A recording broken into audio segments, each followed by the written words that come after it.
ଗୋଟେ କଥାରେ ଅଛି ଆପଣମାନେ ନିହାତି ଭାବେ ଏହାକୁ ଶୁଣିଥିବେ ଯେ ନଈ ପଡ଼ିଥିବୁ ଯେତିକି ବେଳେ ବିଦାୟ ମାରିବା ବେଳେ।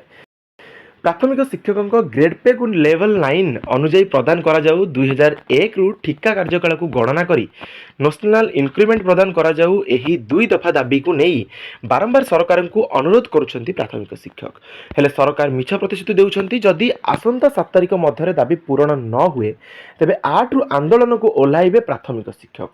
ଏପରି ଚେତାବନୀ ଦେଇଛି ପ୍ରାଥମିକ ଶିକ୍ଷକ ମହାସଂଘ ପକ୍ଷରୁ ଭୁବନେଶ୍ୱରରେ ଏକ ଗୁରୁତ୍ୱପୂର୍ଣ୍ଣ ବୈଠକ ଅନୁଷ୍ଠିତ ହୋଇଛି। ମହାସଂଘର ଆବାହକ ରାମଲାଲ ପଟେଲଙ୍କ ନେତୃତ୍ୱରେ ଆୟୋଜିତ ବୈଠକରେ ପ୍ରାଥମିକ ଶିକ୍ଷକ ସଂଘର ନେତା ଯୋଗ ଦେଇଥିଲେ।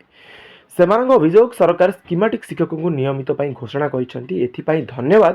ହେଲେ ବହୁଦିନ ଧରି ଦୁଇଟି ଦାବିକୁ ଉପସ୍ଥାପନ କରାଯାଉଥିଲେ ହେଁ ସରକାର କୌଣସି ଆଖିଦୃଶିଆ ପଦକ୍ଷେପ ନେଇନାହାନ୍ତି। ଗତ ଡିସେମ୍ବରରେ ଆନ୍ଦୋଳନ ହୋଇଥିଲା। ସେ ସମୟରେ ସରକାର 7 ଦିନର ମହଲତ ଦେଇଥିଲେ। ହେଲେ ଆଜିକୁ 4 ମାସ ବିତି ଯାଇଥିଲେ ହେଁ ସରକାର ନିଦା ବିଷ୍ଣୁ ସାଜିଛନ୍ତି।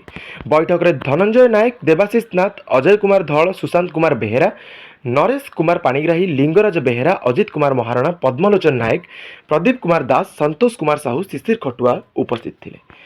तो यहाँ आपंक मतामत कौन निहाती भाव कमेंट सेक्शन में कमेंट करेंगे। जदि चैनल को नुआ चैनल को एपर्यंत सब्सक्राइब करना छोटिया रिक्वेस्ट रही चैनल टी सब्सक्राइब करने सहित पाखे बेल आइकन थी क्लिक कर ऑल पर क्लिक करने को कदापि भूलें कहीं एमती इनफॉर्मेटिव वीडियो जही चैनल में सर्वप्रथम पोस्ट होता है एंड जिते पार्छ से मात्रा ये वीडियो टी निज सांग मध्य सेयार कर दिए जमीक समस्त पाखक इनफॉरमेशन पहुँची ये वीडियो को एंड करवा। Thank you all for watching this.